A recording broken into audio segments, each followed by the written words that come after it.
আসসালামু আলাইকুম। আজকে আমি রান্না করছি বিলের একেবারে তরতাজা বাইন মাছ। আপনারা হয়তো অনেকেই খেয়েছেন, আর যারা খেয়েছেন তারা অবশ্যই জানেন এই বাইন মাছ খেতে কতটা মজার। বাইন মাছগুলো প্রথমে আমি কেটে ধুয়ে পরিষ্কার করে মশলা দিয়ে কষিয়ে নিচ্ছি।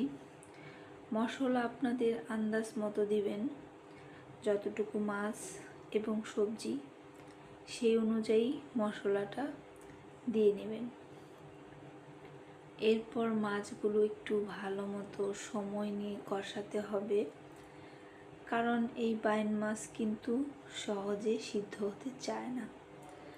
এর জন্য একটু বেশি সময় নিয়ে কষাতে হয়, যাতে মশলাগুলো মাছের ভেতর পর্যন্ত চলে যায়। এমন অবস্থায় আমি এখানে দিয়ে দিলাম কিছু মূলা। নতুন ছোট ছোট মূলা আমি সুন্দর করে কেটে ধুয়ে পরিষ্কার করে রেখেছিলাম, সেগুলো এর মধ্যে ছেড়ে দিলাম। মূলাগুলো ছেড়ে দিয়ে আমি খুব ভালো মতো এগুলো মশলা এবং মাছের সাথে মিশিয়ে নেব। মশলা আর মাছের সাথে ভালো মতো নেড়ে চেড়ে মিশিয়ে নিয়ে আমি এগুলো ঢাকনা চাপা দিয়ে রাখবো বেশ কিছুক্ষণ, যাতে মূলাগুলো সিদ্ধ হয়ে যায়। নতুন মূলা তো, তাই বেশি সময় লাগবে না সিদ্ধ হতে। মূলাগুলো খুব ভালো মতো সিদ্ধ হয়ে গেলে এর মধ্যে আমি দিয়ে দেব কিছুটা ঝোল।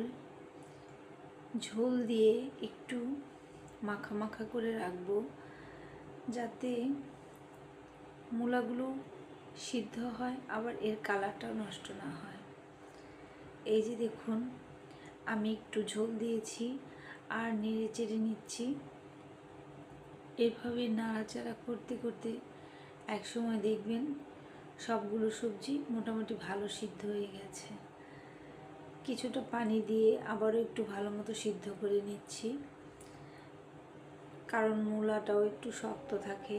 নতুন মূলা হলে কি হবে, এগুলো এখন বাজারে সারের বেশিরভাগই একটু কম সিদ্ধ হতে চায়।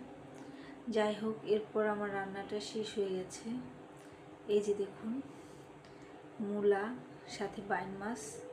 আমি অবশ্য এর মধ্যে অল্প কিছু বেগুন দিয়েছিলাম।